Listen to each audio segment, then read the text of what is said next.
علیمہ خان کے بیان پر ترجمان کے پی کے حکومت شفیع جان کا بانی پی ٹی آئی کی صحت سے متعلق آئندہ بیان نہ دینے کا عندیہ. کہا بانی پی ٹی آئی کی فیملی جیسے کہے گی پارٹی ویسے ہی کرے گی.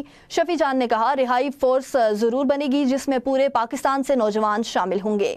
ایم نیوز سے گفتگو کرتے ہوئے مزید ان کا کیا کہنا تھا آئیے سنتے ہیں.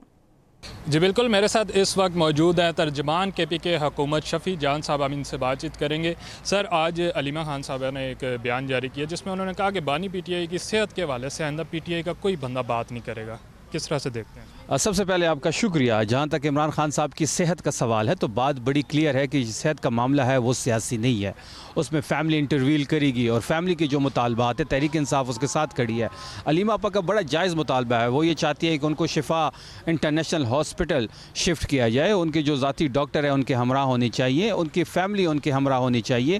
یہ مطالبہ ڈے ون سے تحریک انصاف بھی کر رہی ہے, ان کی فیملی بھی کر رہی ہے. تو جیسے میں نے شروع میں کہا کہ یہ معاملہ ان کا جو صحت کا ہے وہ سیاسی نہیں ہے. اس میں فیملی انٹرویل کرے گی اور جو فیملی کی ڈیمانڈ ہوگی پوری پارٹی تحریک انصاف اس کے ساتھ کھڑی ہوگی. جہاں تک عمران خان رہائی امن فورس کا اعلان سی ایم سہیل افریدی صاحب نے کیا ہے اور فورس ضرور بنے گی انشاءاللہ. سی ایم سہیل افریدی صاحب یہ سمجھتے ہیں کہ جو رہائی فورس ہے وہ کوئی اہم رول پلے کر سکتی ہے عمران خان صاحب کی رہائی کے لیے. تو اس کے لیے ممبرشپ بھی ہوگی, اس کا سٹرکچر بھی ہوگا, حل بھی ہوگا. پورے پاکستان سے نوجوان اس میں شامل ہوں گے. جو بھی کال دی جائے گی اس میں صف اول میں ہوگی رہائی فورس. شفیع جان صاحب کا کہنا تھا کہ رہائی فورس جو ہے وہ لازمی بنائی جائے گی جو بانی پی ٹی آئی کی رہائی میں اہم کردار ادا کرے گی. اور بانی پی ٹی آئی کی صحت کے حوالے سے علیمہ خان کا جو بیان ہے اس کے ساتھ پوری طرح کھڑے ہیں. جی